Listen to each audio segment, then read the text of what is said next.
저는 오래 예수 믿어도 여전히 세리 마태가 가진 그 기쁨과 감격을 유지하기 위하여 어떻게 해야 되는가, 본문을 중심으로 한 두 가지로 정리를 해보았는데요. 여러분, 첫째로요, 오랜 세월이 지나도 여전히 세리 마태가 가진 기쁨과 감격을 회복하시려면 자기 스스로에 대해서는 죄인임을 인식해야 된다는 겁니다. 17절을 다시 보십시오. 예수께서 들으시고 그들에게 이르시되 건강한 자에게는 의사가 쓸데없고 병든 자에게라야 쓸데있느니라. 그 다음에 이 중요한 포인트를 보십시오. 나는 의인을 부르러 온 것이 아니요 죄인을 부르러 왔노라 하시니라. 제가 이 구절을 묵상하다가 진짜 제가 창의적인 하나를 개발을 했습니다. 여러분이 아시지만 로마서 3장 10절에 보면은 의인은 없나니 하나도 없다 그랬거든요. 그러니까 어차피 의인은 없습니다. 제가 이거를 어떻게 의역을 했는가 하니까요, 제가 의역한 거를 한번 띄워주시겠습니까? 17절을 저 빨간 글씨로 된 게 제가 만든 문구예요. 나는 의인인 줄 착각하는 사람을 부르러 온 것이 아니요 죄인임을 인식하는 사람을 부르러 왔노라 하시니라. 의인인 줄 착각하는 사람의 대명사가 바리새인 아닙니까?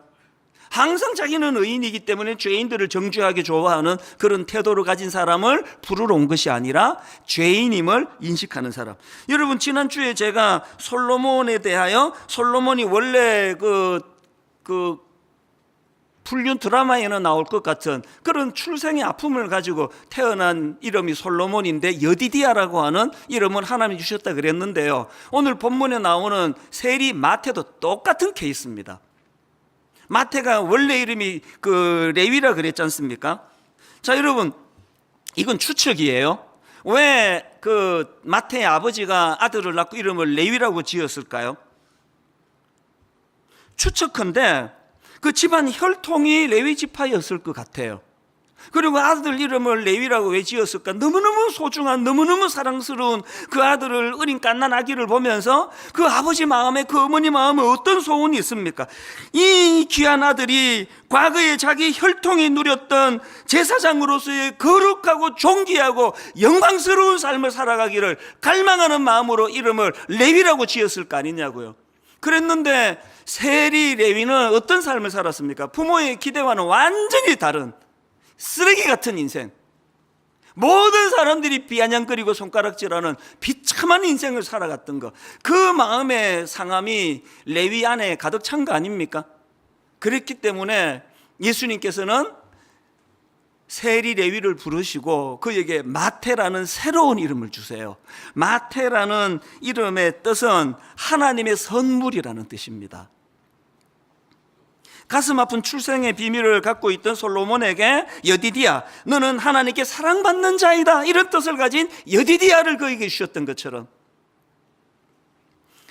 이 이름과 관련해서 참 흥미로운 게 하나 있는데요, 이 사복음서 중에서 마태복음은 이제 오늘 본문의 주인공인 마태가 기록을 했고 나머지는 이제 다른 저자들이 있었는데요, 참 재밌는 게 뭐냐, 나머지 사람들은 이 마태를 부를 때 옛날 이름을 사용합니다. 자, 보십시오. 누가복음 5장 27절입니다. 그 후에 예수께서 나가사 레위라 하는 세리가 세관에 앉아 있는 걸 보시고, 레위라고 지금 부르고 있죠.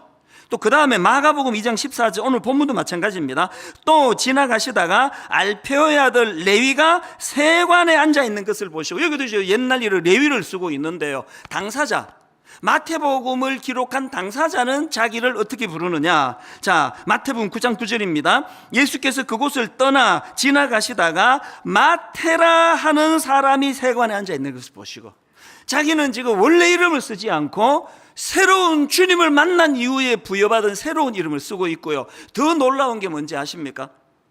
마태복음 10장 2절 3절을 보십시오. 자기를 어떻게 부르는지 보세요. 12 사도의 이름은 이러하니 베드로라는 시몬을 비롯하여 그의 형제 안드레와 세베대의 아들 야고보와 그의 형제 요한, 빌립과 바돌로메, 도마와 세리 마태. 과거에 그렇게 쓰레기 같은 존재였던 자기를 이렇게 까발릴 필요가 없지 않습니까? 가려도 되는 거 아닙니까? 다 그냥 이름을 다 불렀는데 왜 자기의 부끄러운 과거 세리 마태라고 기록을 했을까요? 전 이 마음을 너무 잘 알아요. 왠지 아세요? 사람들이 저보고 이찬수 목사 설교를 들어보면은 저 사람은 굉장히 솔직한 사람이야, 그런 얘기를 가끔씩 해요. 천만의 말씀이에요. 제가 솔직한 사람이라고요? 절대 아닙니다. 제가 자기 오픈을 잘한다고요? 맞습니다. 잘해요. 근데 오픈할 만한 것만 오픈하는 거예요. 다 오픈 안 합니다. 안 한 거 많습니다. 제가 저를 오픈한다는 건 그게 해결이 됐다는 뜻이에요. 제가 나 미국에서 대학까지 나왔는데 영어 진짜 못합니다. 그건요, 영어 못하는 내 열등감이 해결이 됐다는 뜻이에요. 안 그러면 절대 안 드러냅니다. 영어로 된 거 절대 읽지도 않을 거예요. 외모 가지고 제가 막 그렇게 좀 비하를 할 때가 가끔씩 우리 형제들은 막 안타까워 죽으려 그래요. 네가 그 정도는 아닌데. 제가 어릴 때 외모에 열등감이 좀 있었거든요. 절대로 안 드러냈습니다. 막 공개적으로 영어 못한다, 외모가 이렇다, 내가 뭐 이런 약점 저런 약점 있다는 건요, 제가 오픈하는 그 모든 건 다 주 안에서 다 해결이 됐다는 뜻이에요. 마태가요, 안 드러내도 되는 인간 쓰레기 같았던 주님 만나기 이전에 자기를 드러냅니다. 세리 마태라고요. 오늘 여러분, 저와 여러분에게 절대로 감격의 마태로 시작해서 남을 비난하고 정죄하는 냉혈 동물 같은 바리새인으로 전락하지 않기 위해서는 이 감격을 잊으시면 안 됩니다. 자격 없는 나, 죄인 되었던 나, 내버려뒀으면 인간 쓰레기처럼, 뭐 도덕적으로 여러분 뭐 그런 사람이 얼마나 되겠습니까만, 영적으로 나는 주님과 원수되었던 자인데 나를 품어주셨던. 그래서 저는 로마서 5장 20절, 율법이 들어온 것은 범죄를 더하게 함이라, 그러나 죄가 더한 곳에 은혜가 더욱 넘쳤나니. 아버지, 나는 죄인입니다. 이런 죄가 더한 곳에 은혜가 넘쳐 날 구원해 주신 그 하나님 은혜에 눈물로 저는 감격하며 살아가기 원합니다. 이런 사람들에게 절대로 변질이란 없다는 거예요. 그런가 하면은 두 번째로요, 여러분이 세리 마태의 감격을 계속 유지하시려면은요, 상대방에 대해서는 예수님의 기준으로 대하라는 겁니다. 예수님의 기준이 뭔데요? 오늘 똑같은 사건을 다루는 마태복음 9장에 보면은 마가복음에 없는 포인트 하나를 더 다루고 있습니다. 자, 마태복음 9장 12절을 보십시오. 예수께서 들으시고 이르시되 건강한 자에게는 의사가 쓸데없고 병든 자에게라야 쓸데있느니라. 그리고는 마가복음에는 없는 한 포인트를 더 강조합니다. 그게 9장 13절입니다. 너희는 가서 내가 긍휼을 원하고 제사를 원하지 아니하노라 하시듯이 무엇인지 배우라. 내가 긍휼을 원하고 제사를 원하지 아니하노라 하신 뜻이 무엇인지 배우라. 나는 의인을 부르러 온 것이 아니요 죄인을 부르러 왔노라 하시니라. 마태복음에는 마가복음에 없는 한 개념을 더 이야기하는데, 우리가 상대방에 대해서는 예수님의 기준을 가지고 상대방을 대하라 한다면은 그 예수님의 기준은 긍휼이에요. 긍휼, 불쌍히 여기는 마음. 이런 의미에서 저는 오늘 본문에 나와 있는 예수님의 그 모습을 보면서 두 균형을 가지고 상대방을 예수님의 기준으로 대할 수 있다 생각합니다. 우리 안에 두 균형이 뭘까요? 첫째는요, 중요한 균형입니다. 죄를 죄라고 인식하도록 돕는 거예요. 얼버무리지 않습니다. 지금 예수님이 세리 마태를 부르시고는 아이고 너같이 좋은 애를 갖고 이것들 그냥 모함을 하네, 그렇게 얘기 안 합니다.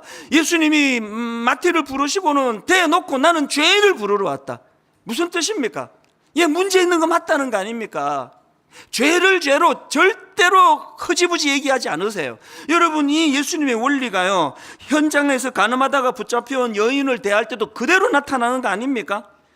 사람들에게 너희 중에 죄 없는 자가 돌로 쳐라, 그렇게 하시고는 예수님이 그를 용서해 주시는데요, 그렇게 하고 끝나지 않습니다. 요한복음 8장 11절, 대답하되 주여 없나이다. 예수께서 이르시되 나도 너를 정죄하지 않으니, 그 다음 보세요, 가서 다시는 죄를 범하지 말라. 교회는 사랑이 많은 곳이라 그래서 뭐 진리도 없고 뭐 그냥 허지부지하고 막 그런 거 아닙니다. 선명하게 성경이 말하는 죄의 기준.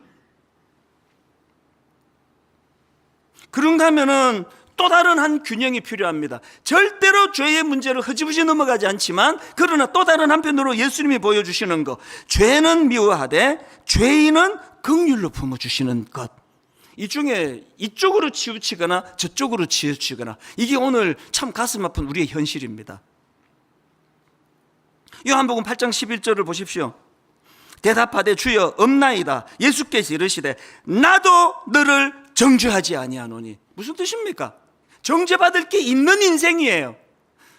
그럼에도 불구하고 나도 너를 정죄하지 않아. 이게 그 당신은 옳다라는 그 책의 주장처럼, 비록 그가 죄인의 자리에 빠졌다 할지라도 그 여인이 말이에요, 간음함으로, 그럼에도 불구하고 너는 여전히 용서받을 수 있는, 여전히 하나님 앞으로 돌아올 수 있는 놀라운 가능성을 가진 존재라는 걸 선포하는 거 아닙니까? 제가 몇 주 전에 동성애는 타고나는 것이 아니라고 믿는 사람이라고, 저는 동성애는 후천지애라고 믿는 사람이라고 신앙 고백을 했지 않습니까? 이건 저에게 절실해요. 왜 그렇습니까? 동성애가 타고나는 게 아닌 것이어야만 그들을 주님 앞으로 부를 수가 있는 거 아닙니까? 이거를 내쳐버리고 타락한 인간이라고 목쳐버리는 것을 쓰면 되겠습니까? 아니, 차별금지법이라는 걸 교회가 나서서, 저도 지금 그 운동에 지금 동참하고 있는 사람인데, 세상 사람들은 자꾸 오해를 해요. 왜 오해를 받습니까? 교회가 그동안 너무나 많은 바리새인의 모습을 보였거든요. 지만 의롭다고, 항상 교회 다니는 자기들만 의롭다고. 그들이 오해하는 게 뭡니까? 보수적인 교회들은 피도 눈물도 없이 동성애자들을 사랑하지 않고 내쳐버리고 정죄하고, 이 오해를 풀지 않고는 교회가 아닙니다. 다시 말씀드려요. 어떤 경우라도 죄가 죄로 선포되어야 되고요. 그러나 그것이 바리새인과 같은 피도 눈물도 없는 형태로 드러나서는 안 됩니다. 우리 교회가 성률 연구소를 세우는 건 이쪽 저쪽에게 지금 다 욕먹겠다고 작심을 한 거 아닙니까? 그리고 또 이미 생각한 그대로 일어나고 있는 거 아닙니까? 그래서 교회가 이 일을 해야 돼요. 어떻게 해서든지 간에 이것이 죄라는 사실을, 돌을 맞더라도 이것을 흐지부지 해서는 안 되지만, 또 다른 한편으로 그들도 구원받아야 될, 그들도 세리마태처럼 주님 앞으로 돌아와야 될, 그들도 중학교 2학년 그 우울증 판정을 받은 그 아이처럼 엄마가 눈동자가 흔들리고 자기를 놓고 엄마가 눈물을 흘리는 그 모습 속에서 치유가 일어나는 이런 역사가 일어나야 됩니다. 이게 교회입니다. 그리고 이게 가정이에요.